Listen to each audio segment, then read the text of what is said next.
Hello, welcome to the next podcast of our series, Podcast 8. If you're still with us and you've been listening from the beginning, well done. Thank you. Thank you. We are developing as we go along. Our beta listeners who have been listening to this podcast have been giving us feedback, and one of the big bits of feedback that we've been getting is that it should be maybe a little bit more Falklands centric. Yeah, I guess like the topics we have been on have been quite diverse and global. Maybe it and is. A bit journalism the niche is Falklands. Yeah. So that's what we should stick to, really. Yeah. Also, one of the other beta listeners has said that perhaps it needs to be a bit more. What am I doing in the air? I'm hopping. Right. Do you mean constructed, like segmented? That's the word I'm looking for. Structured, chaptered. A bit more structured, but that'll happen when we've got the ukulele and we can do our little. Like that. We can do our little twinkly bits in between and go, now it's the moan time, ding, things like that. Reminiscent of an American sitcom. Like Wayne's World-esque. So, here today it's me, Paula Foams. I'm Caiti. And I'm Tom. And there's no Hannah because she's still on the west, but she is alive because we've had a text from her. Yeah, but hopefully she's supposed to be coming back in today, so hopefully the ferry has managed to brave the weather we've been having over the last day or so. Yeah, because we asked for snow. We wished for snow. I wished for snow earlier on in the week, and we got snow. Actually, the FITV office is quite charmed, I think, this week. I think so. Yeah, because of the World Cup match that was played. What game was it again? It was England's first game against Tunisia. Yeah. And which England won. Can we just remind the worldwide listeners? They probably know the score anyway, but we won. Yeah. And football's coming home. Thomas had an important meeting at the Rose that afternoon, so unfortunately, I think he missed the game, which was such a shame. Yeah. But here in the office... Me and about half the other male population of the Falkland Islands had a very similar meeting that afternoon. In the pub. We had it on in the office, and a couple of people down the corridor came and popped in and out. But Caiti and I were here, not really that interested, were we, Caiti? No, not really. But Caiti left the room to go and do something, and England scored.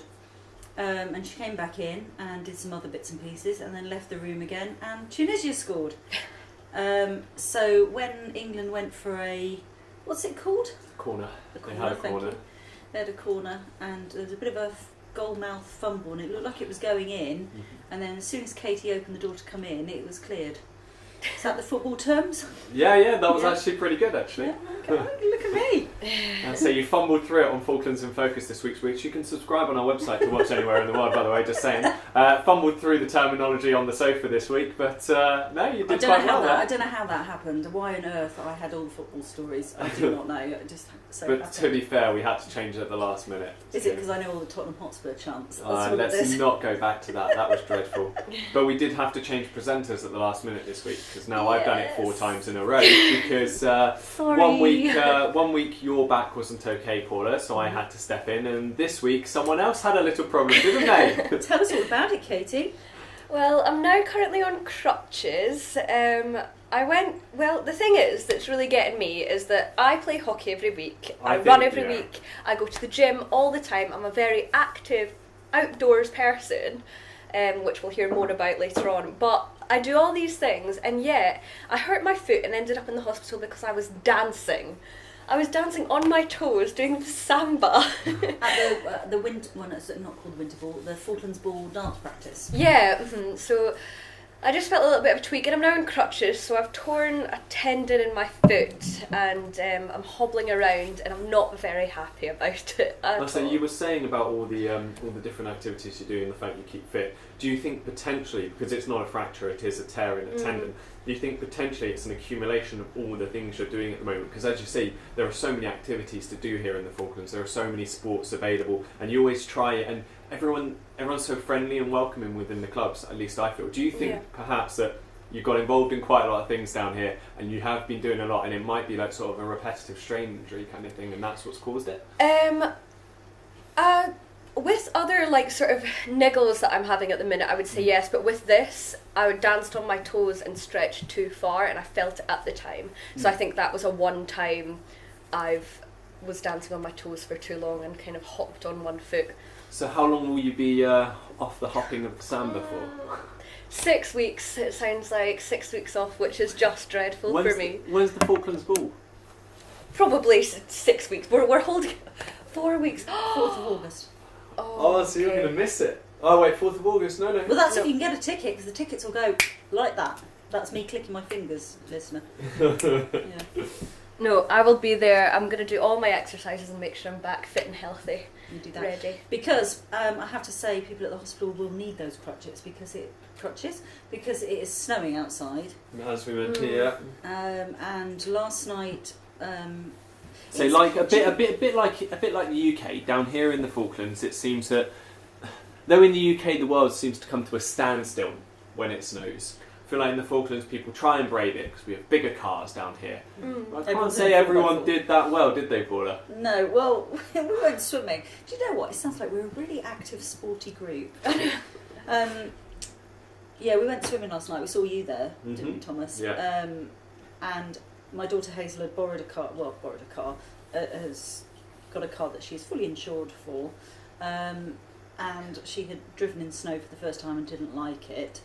And we went swimming and came out, and there'd been so many accidents down from Sapper Hill all the way down to Reservoir Road for some reason, and I don't know why, well, other than the snow, because it's an ice route. So I would have presumed they'd gritted it, but people were sliding down the hill. Yeah, there was no way that road had been gritted last night. Because you came that way, didn't you? Yeah. I was saying because you live on the other end of Stanley to me, so Paula and I would have come to the leisure centre from different directions, but it seems like we both struggled in equal measure. So we abandoned our cars there in the end and just walked back. I didn't. I drove. It was okay. I know, but I whacked it into low gear on the automatic and did about 10 kilometres an hour the whole way. That's what I made sure to press on and off the brake, not letting the ABS start to kick in because otherwise everything goes see. kaput. This is what you get, listener, from listening to a podcast from FITV got how to drive in snow. I learned also, everyone says, you steer into the skid. And last night, driving down to the leisure centre and going dreadfully slowly down this hill to try and turn left into the leisure centre, it was the first time I've experienced turning a wheel fully left and the car just keep going straight. I was like, I guess I'm not turning left then.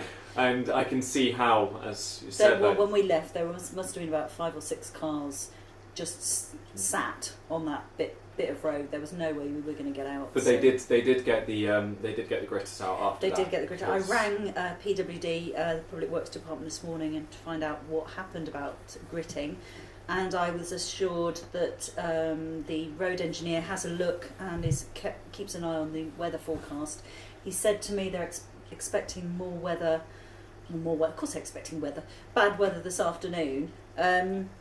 So they're going to get the gritters out this afternoon and possibly this evening as well. It looks like tomorrow is going to be the worst, which is why, moving on to the next subject, if I had a ukulele we would pling to say next subject is the midwinter swim. It's been cancelled. Delayed for a week. Yeah, Postponed, yeah. Postponed. So for those of you who are new to this idea, the nearest Saturday to the winter solstice, which was obviously on the yesterday, 21st. The nearest Saturday to the 21st. Yeah, sorry, I'm looking at the wrong week there. nearest day to the solstice. Everyone runs into the South Atlantic. Well, you did it last year, didn't you, Thomas? Oh, I did it last year, and it was Chris and I did it last year. Chris used to work for FITV. We did it together last year. It was good fun. It was really good fun. I had a stupid policy of if you're never warm, you can't get cold. So I went there in basically shorts and t-shirt from the off in about a foot of snow, and went like, nah. But the policy not your smartest idea. The policy worked. It was -3 on the beach and it was 2 degrees in the water. And the first hit into the water was actually quite warm. It was actually like noticeably warmer than I'd been standing on the beach. But not having something like a boiler suit or something like that when I came out of the water. The best thing ever? Yeah. It was a dress. fundamental mistake not to employ the Falkland Islands boiler suit. It's brilliant. We walked to work this morning. Well, we walked to the leisure centre, picked up the car, and went off. And this lady, because I was walking really gingerly, this lady just stormed past us in her boiler suit with the reflective gear on, because that's also most important. Absolutely. boggle hat, off she was going. It's just a bit of a miracle piece of clothing, really, isn't it? Sorry, I've just had a message to see. I was going to say, there was a distraction there from the ping. Yeah, sorry. But I have to say, before the snow hit, the weather hadn't been particularly great. So despite it being a little bit warmer than it is right now, I mean, we weren't in the freezing temperatures, the weather wasn't great. And you did the 3-peak challenge last weekend, didn't you, Yeah, Katie? that wasn't good weather at all, really. No, so that was last Saturday, and it started at 9 a.m, and we were going over tumble down between the two sisters, so you had to sort of go up in between them, and then up Mount Longdon. Okay, because that makes sense, because we said 3 Peaks Challenge and then said tumble down, two sisters and Longdon, Mm-hmm. and we all went, surely that's 4 peaks, but you obviously went between. You sort of go through the middle. So it was a real challenge. I did it without any weight. We did it in a team, so we went round together. But it was actually really, really difficult. At one point, I was walking. It's kind of like what you were saying about the car, but myself, I was walking straight and found that I was actually going left the whole time, and I couldn't get myself straight because the wind was blowing me so heavily. I had hat on, all the warm gear, and it was on off, because if you start going up the hill, really, really difficult. Our time was something like 4 hours, I think we did it in, and the fastest person who ran it did it in 2 hours on the dot. Good. Which I think is amazing, because I can't tell you, at the top of the peaks, the wind and there was a little bit of snow, like sort of flaking down, and it started raining. It was serious weather conditions. So did you get the classic phrase of the Falklands where you saw like all 4 seasons in the space of 15 minutes? Absolutely. We were really lucky because when we got to the top of Tumble Down, I think it was, the sun just came out, so it was really, really beautiful. It was so worth it afterwards. I felt amazing. I was absolutely knackered and had to go to sleep. But that will be all the opiates that your body has generated. Yeah, it was some serious stuff. It was really good. Really because it was quite foggy that morning, and I did wonder whether they would cancel it because of the fog. Yeah, they gave us a bit of a talk at the start saying that if we felt like we were close to at the edge of a peak in the fog, just to stop walking. And I was like, well, yeah, I think I will do that. Yeah. You said there was one chap who was doing it that was on time to actually probably come first of the walk or something, but he got lost. Yeah. So what happened was, at the two sisters, what you had to do was to go up in between the middle of them and then almost veer round right in a bit of a curve and come back on yourself to get to Longdon, just the way that we were going up.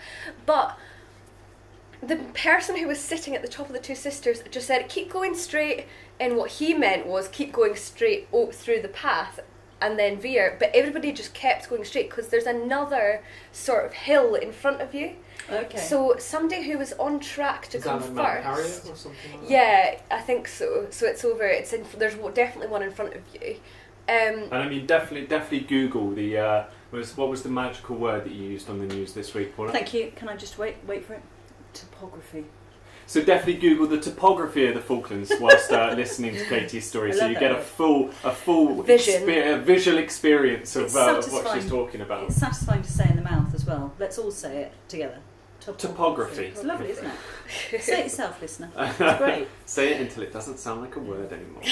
So you're saying, so the person at the top, at the two sisters, just telling you to go straight? Yeah, so, and one of the guys who had 20 kg on his back just kept going straight, and then somebody noticed and had to run down and get a whole load of them and get them to veer back round and come back. So they think they added about a mile on. Good grief. Yeah. With 20 kg on your back as well, like a mile feels a bit longer than a mile. And you were saying some of the grass was quite high up there? Do you know that the hardest thing, it wasn't as you were climbing up, because as you were climbing up on the very, very steep bits, you were going quite slow and everybody was taking it quite easy, but the hardest bit was on the flat, sort of leading up to the peak. So you'd come down and you were going on the flat, because the grass was, I'm quite short, I'm only 5'2", so I think it must have been a little bit better for some others, but it was up to my knees, so you were really having to pick up your feet every time you took a step, and it was just constant. So the next day, I spent the whole day in bed because my legs were aching. Oh, great. So things that have happened this week on the programme, we've obviously got your three peaks challenge. Yeah. that you did, which was it was very nicely filmed as well. And what I like about it, there's a bit in there where it's obviously the wind has taken your, or you've got mic problems, and you've put subtitles underneath what you were saying. And you look just like so high on live with this 3 Peaks challenge, with this wind howling. The adrenaline. Yeah. The adrenaline. And the dog, what gets me is also there's this part in it where everyone's walking in one direction and this dog is just walking in the other direction. We somehow collected every single dog that was doing the challenge, ended up walking all the way around with us. Paddy's an alpha male. That's Yeah, what it is. yeah, He we had just, one dog he's with the us. leader of the pack. Yeah, we had one that belonged to our team, and we ended up with 6 coming round with us all the way. And when we got to the end, we just left them all, and the guys were like, "Oh, are you not taking the rest of your dogs?" And they're not ours. So the people only need to collect them when they come through. You should have brought them to me. Yeah. So moving on to some lighter things. Lighter things. The Southern Lights. I'm looking through Facebook, noticing that somebody had asked if you could see the Southern Lights down here. Which I heard a rumour when I was coming down. Like, yeah, you can definitely see the Southern Lights. I call BS. Was that Wikipedia? Because I did the same thing. Yeah. I googled it because I was so excited. I was trying to say someone here. Like, I only came out of uni 2 years ago. You can't say you use Wikipedia. Your lecturers will shoot you. Have you seen the Northern Lights? I've seen the Northern Lights in Iceland. Yeah. So Yeah. tell me what are they like? Oh, they're stunning. It's really, really bizarre because you get people that talk about things like the natural wonders of the world, and you see it and they're like, oh yeah, like it's just an incredible sight and you have to see it. And to an extent you go, okay, I get that, it's beautiful, but you don't really get it until you see something like that. Stood in a field with snow up to my knees, and bear in mind I'm 6'2". There was snow up to my knees. We had the tripod out with the camera. No, we had no tripod, pardon me. We were trying to get pictures of this on like a long exposure, holding the DSLR on my chest as I lay down in the snow, trying not to breathe. But it's just the way they flow and move, and they're so bright. They are so bright. Wow. And it's just like and it's going to sound really cliche, but like you feel really happy, like just really happy. Yeah, Just wow. you don't it sort of must be a release of like endorphins or something, like dopamine in your brain or something like that. But it's just like they appear, and your brain can't fathom something like this actually being created in front of you. Wow. And it's just it was. That does it sound was amazing. Have you seen them in Scotland? No, it's quite... From where I am, apparently the town next to me is the easiest place to see them in Scotland, but I've not seen them. That's But it's because it's really difficult. You've not been looking up, Katie. But like it's quite difficult to see them apparently.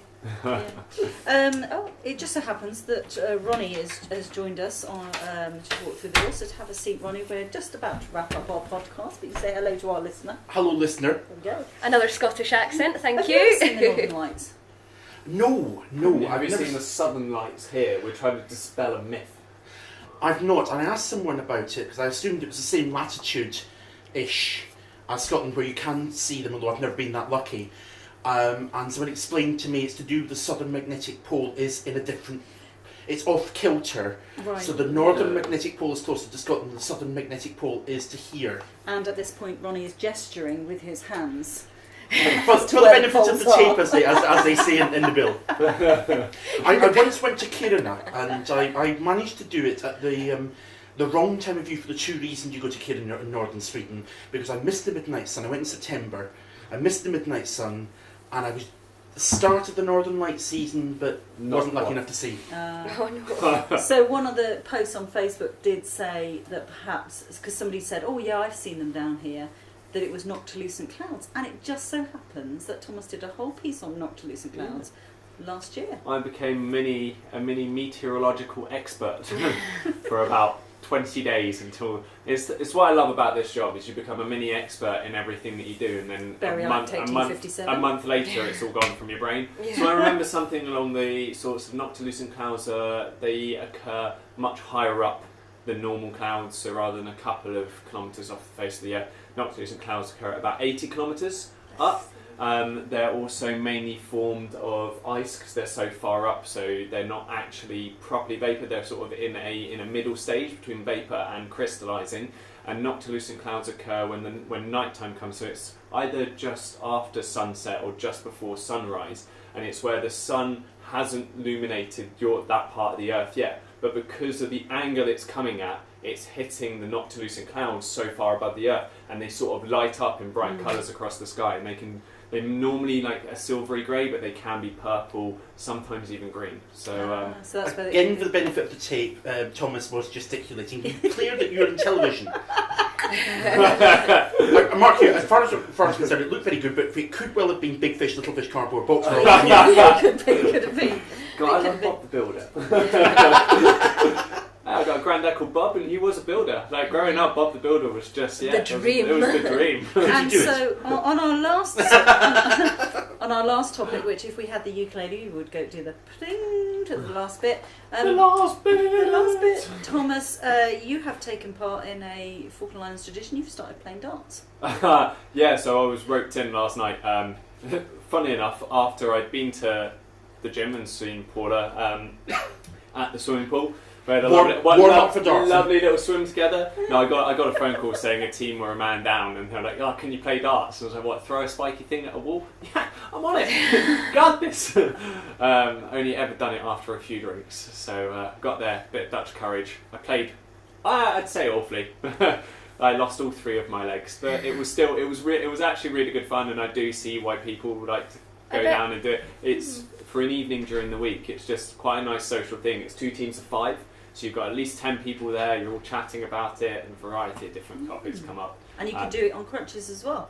Oh, wonderful. That's where I'm going to be from now Question on. for you, Thomas. Did you do okay in the scoring and not double out, or did you not do it all well? No, so I did okay on the scoring, and it's my doubling out. That's the thing that gets you. I got it 391, so I was so close to my first ton. I'd never had a ton before. I was like, So tune in next week, folks, to see if Thomas gets a ton or not. Anyway, that comes to the end. I'll be living at the pub for the next 7 days, just like throwing darts at the board. That comes to the end of this podcast this week. I'm just checking the time to see. Thomas, you require 3 triple Bacardis. It's alright, I've got my cocktail shaker over there, which is a big plan for tomorrow night, as a certain person celebrates their 21st birthday. Yeah, it's not me either. Yes, thank you very much for listening, everybody. Again, if you've got any comments you'd like to make about this podcast, then Make them in a polite and nice way, yeah, please. Very nice, polite way. Otherwise As they all have been, in all fairness, all comments we've received have been very constructive. But don't forget, when this goes to iTunes, we might get people listening to this slating us, yeah, and going, well, you shouldn't be talking about darts or something like that. But anyway, thank you very much for listening. Don't forget, you can subscribe online by clicking on FITV.co.uk and subscribing to Falklands in Focus, where you can see everything that we've been talking about in far more detail. Because let's be honest, I'm not going to give it to you for free. And visual, yeah. And if not, join us next week, where you can listen to the next podcast. But you won't be here. Oh no, I'm going away. Oh, sad, sad, bye, bye, cry, cry. Yeah. I'm going on a 3 weeks. Road to wins permitting? Road to wins permitting that I get to be the boss. I've got a 3-week shopping trip to get in. Right, goodbye. Goodbye. Bye.